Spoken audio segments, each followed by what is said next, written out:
అందరికీ శుభోదయం. పద్యమకరందం ఛానల్కు స్వాగతం సుస్వాగతం. ఈరోజు మనము భాగవతము ప్రారంభంలో పోతనామాత్యులు గారు శివస్తుతి చేస్తూ ఈ విధంగా చెప్పడం జరిగింది.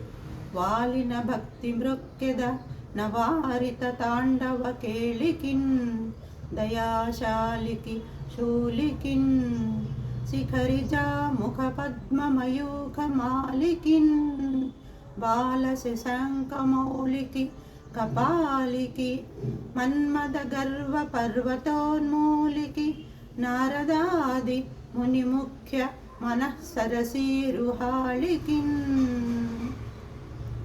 ఈ విధంగా ఆ పరమేశ్వరుని స్తుతించడం జరిగింది.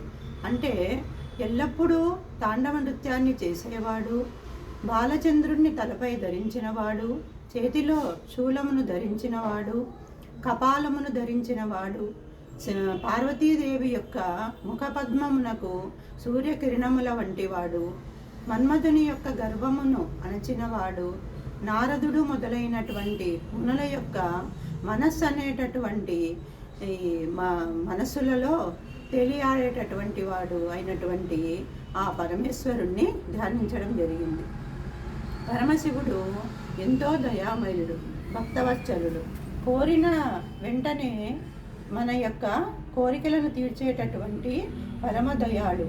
అటువంటి పరమేశ్వరుని ఇక్కడ చెప్పడము వాలిన భక్తి మృక్యద అనడంలోనే పోతనామాత్యులు గారు మనము మన మనసు ఏ విధంగా అతని యొక్క పాదపద్మములపై వాలిపోవాలి అంటే మనము ఎంతగా భగవంతుని సేవించాలి, మన మనసును అర్పించాలి అనేటటువంటి భావాన్ని ఇక్కడ చెప్పడం జరిగింది.